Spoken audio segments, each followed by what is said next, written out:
Welcome back to another episode of In Their Own Words, where I let you know what I think people are really saying. On the episode today, we need to talk about Jorge Torres Jr., the victim of Sarah Boone. I took a little deep dive into his personal life and life before Sarah and found some interesting information. First up, I found this document through the PA court system. Sarah Boone stated in her interviews that George was from Philadelphia, PA. I also took a look at his obituary that confirmed the same. Matching his date of birth and his name, I was able to find a couple of records on him. This first one, he was arrested on 11/6 of 2009 for a DUI. This makes sense due to what we know about his drinking habits. Seems like it may have been a problem for a long time for him. Next up, George was charged with theft of services. The Pennsylvania court system is not as transparent as some, so it was hard to tell exactly what had happened. Looks like arrest date was 10/3 of 2014. And then disposition date was 2/3 of 15. I did take notice as well that George was booked as his race being white, which may explain why he prefers George versus Jorge, if he's trying to assimilate. Next, we'll take a look at the interview with George's mother from News Nation. He was a good son. He wasn't perfect, but he was a good son. And every time that he come here, every time, he just stand in that wall and he said, Mom, I love you. Mom, I love you. I said, I know you love me. They come and give me a hug. And then he look at his father and he said, Pop, you're my hero. You're my hero. He was a father. He was my son. He was an uncle. He was a cousin. And he was a friend. I was a nephew. She don't kill only my son. I feel sad for her. I don't feel sorry. I feel sad. And I don't hate her. Really, I don't. I don't have that in my heart. I never hate nobody. That was a hard one to watch. You can tell the pure emotion that she has and the pure sorrow. Next up is the audio interview of one of George's friends, Abraham. We'll see what Abraham has to say about the relationship and dynamic with Sarah Boone. The date is February 26, 2020. The time now is approximately 11:45 hours. This is in reference to Orange County case number 20-017904. I'm currently located at 4704 Lucier Court, in Winter Park, Florida, 32792 at the Tealwood Park Apartments complex in the front office. Also with me is, can you state your name, sir? Abraham Moreno. Okay, and your date of birth? So with me is my partner, Detective Scott Lullen with the Orange County Sheriff's Office. Okay, Abram, prior to us going on recording, I was informed by Melissa, who's the property manager, that you knew Jorge Torres. Correct. And you were explaining that you knew him from Philadelphia when he was smaller. Yes. And then now you, I guess, had reconnected when I started working here in October. In October of last year? Of last year. Of 19. Okay. So you said that you last saw him, you said it was last Tuesday? Last Thursday. Last Thursday. Okay, thank you. So last Thursday was the 20th? Correct. Sound about right? Okay. Now, what can you tell me about George and Sarah's relationship? They had an off rocky relationship, which was physical on occasions. I'm aware of the fact that George had a probation officer. He was in anger management. And again, they had their good times, their bad times. Sometimes he would instigate the situations. Majority of the times, Sarah Boone instigated the situations, and she ended up with bruises. But that's more of him, like, kind of pushing her off of himself. Okay. This seems really consistent with what we've heard from other people, other family members, what we heard from Sarah's ex-husband, that neither of them were innocent, but Sarah seems to be the one who takes everything to this level. And that's what he told you? Yes. Okay. She verified it with you. Sarah verified with you? Yes. Okay. Did they both drink a lot? Yes, Yes. Okay. in excess. What? In excess. They didn't drink to drink. That's also a very consistent statement that we've heard between the both of them. Even George has a DUI going back many, many years, which may have been an indication of his desire to drink in excess. And then we have heard that from other people in regards to Sarah Boone, so much so that Sarah herself, in the interview in the police station, the 2-hour-long interview, she keeps saying that to redirect that narrative. She keeps saying, I was not drinking that much. I don't like drinking. I don't like drinking to excess. But everybody else seems to have a different opinion of actually the opposite opinion. They drank to sunrise to sunset, all the time in between. Okay. Did you ever see them physically fight? No. Okay. Have you ever seen them physically argue? I've seen them argue, Okay. but no physical contact. Right. Has George confided in you about Sarah? About anything she's, I know you said that they both, sometimes He notified me, he had told me on a couple of occasions where she called the police on him and had him put out. A couple of times he ended up getting arrested over it. That's pretty consistent. There is body cam floating around the interwebs of instances where the police have dealt with them both, and George always ends up being the one who is booked, and Sarah ends up being the person who's filing domestic violence forms with the state, and then the next day or a couple days later bailing him out. And that she was the reason why he was taking the anger management courses and stuff. Because a couple of weeks ago, he was still working at the hardware store on the corner until they closed. Right. And that's where me and him would have more of our conversations than anything else. I'm going there to get stuff. Now it's just me and him, one-on-one. Right. She's not there to create this situation. Okay. And so, just correct me if I'm wrong, you said that sometimes he would instigate it and sometimes she would instigate it? Yes. Okay. And he admitted to that? Yes. Okay. Do you know when, did he confide in you about like their last physical argument or fight? The last physical fight that they had, she mentioned it to me, Melissa, and Mr. G when she got arrested. When we were all standing outside, and she's like, I want to speak to you. And G walked over to an officer and said, is it okay if she speaks to us?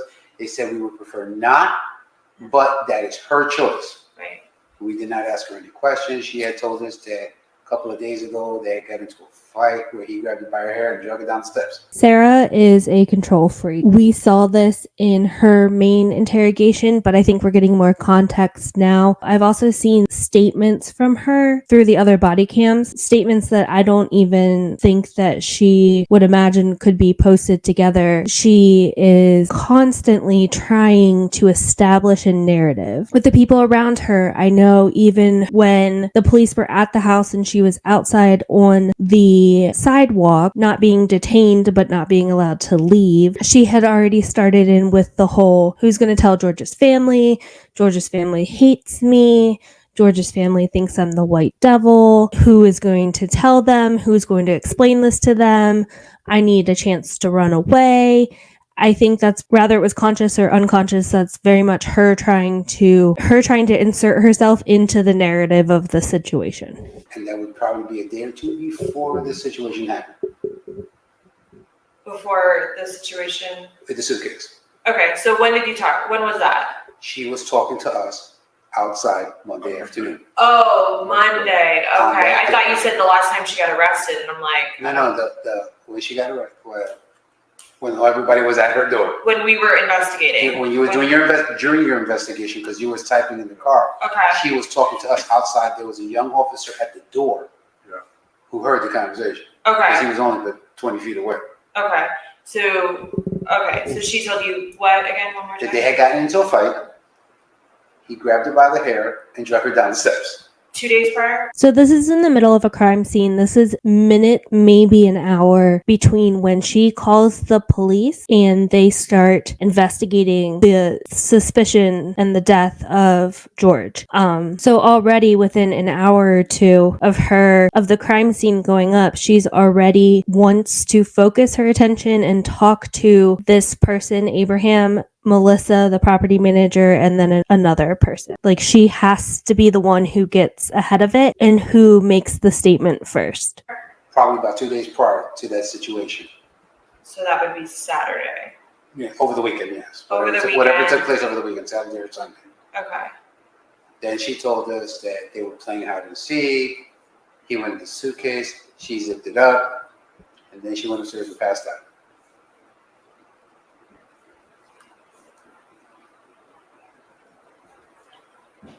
Did he ever confide in you, like, what he did, like, for fun, besides, like, the drinking? Like, is there other activities that he did? Did he ever tell you, like, oh, I'm trying to get into this? They actually used to do a whole lot of arts and crafts inside of the townhome. And they did a lot of it with her son. Kind of, there wasn't a perfect relationship, but they tried, I guess, in their own way. Right. Okay.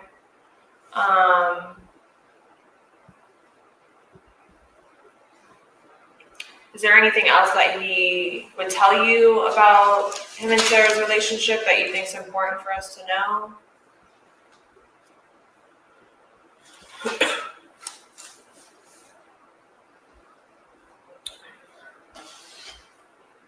I think you actually know it all.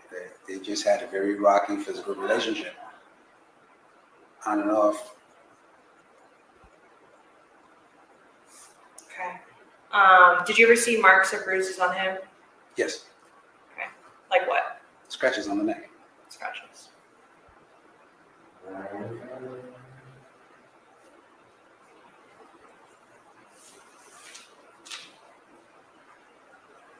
As I said, with her attacking him, he's kind of just Trying to stop. shove her back, but because she's such light skin, as soon as he touched her, instant bruises all across the arms and things of that nature. Right. Okay. So I don't know if you've noticed or if it's been before, but the door, there's like a bunch of markings on the door. Have you ever noticed that or no? How much door? Their door. Their front door, the very front metal door. I haven't looked at it, Okay. but I know if I was to look at it, I could probably tell you what it was. Okay. We're just curious if, like, since you had been working here, if you noticed it or saw it. No, Compared because to- they had keys. Now, they probably slamming doors back and forth and had an argument. I know of one instance where her ex-husband showed up, but that would probably be around November.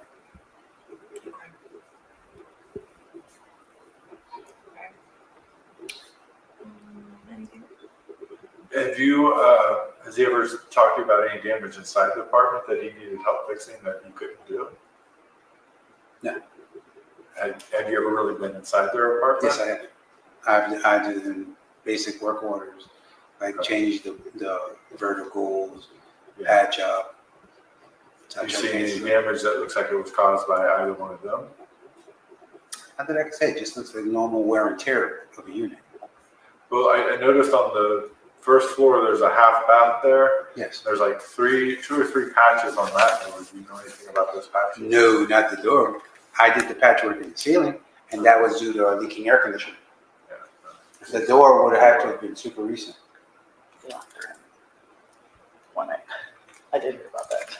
Yeah. So that's pretty interesting. It sounds like George might have been patching up the apartment after their fights got physical. I noticed on the suitcase video that the carpet looked really stained and dirty. It's kind of hard to tell what the rest of the apartment looked like, but obviously there was enough damage to it that the police officers noticed damage that had been repaired.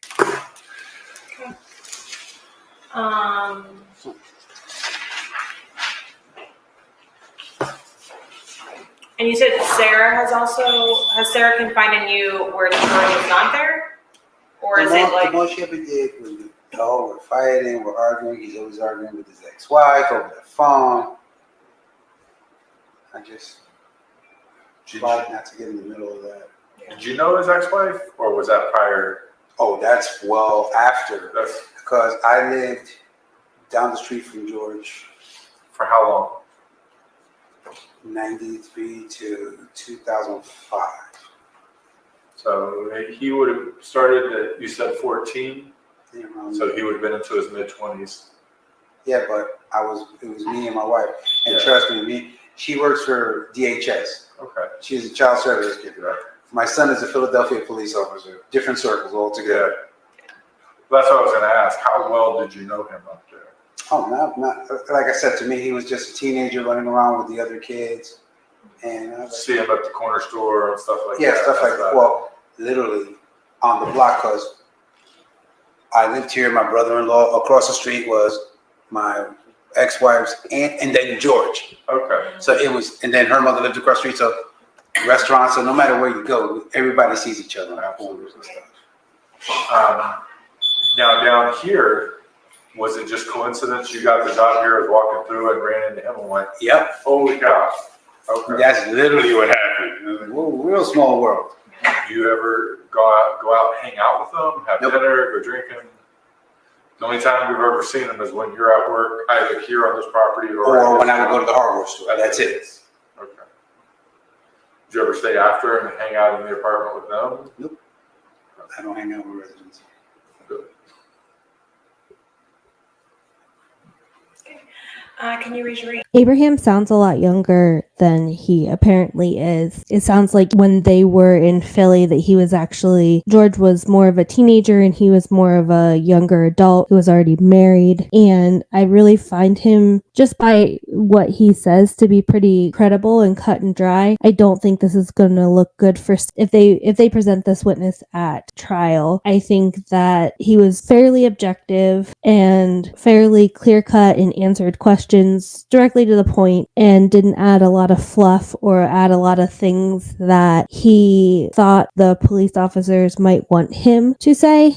He just said genuinely what he thought, what he saw, what he knew, and left it at that. And the fact that he had known George when George lived in Philly is also an interesting connection between the two of them, because it opens up a door a little bit to George's past. And so far, with that little bit of information that we have, it doesn't seem like domestic violence was in George's past until he came into contact with Sarah. Now, that could be completely wrong. Obviously, there's big chunks of time that are not accounted for, that I haven't been able to dig up. I know that Sarah had spoke that he lived in Massachusetts for a little bit. I'm not exactly sure what happened between him and his ex-wife and the children, but he did sound like he was in contact with them. But again, they only had one phone in that household, and that was Sarah's phone. So in order to contact George, you had to go through Sarah, which shows you, again, another form of control, another way that situation was controlled by Sarah. So you can't talk to George without calling Sarah's phone and potentially being at the mercy of whatever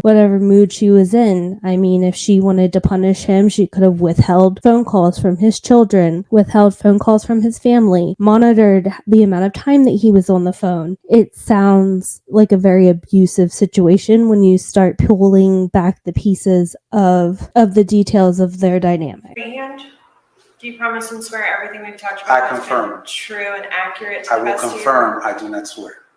You confirm that everything we've talked about has been true and accurate to the best of your knowledge? Okay. This ends the recording 11:57 hours.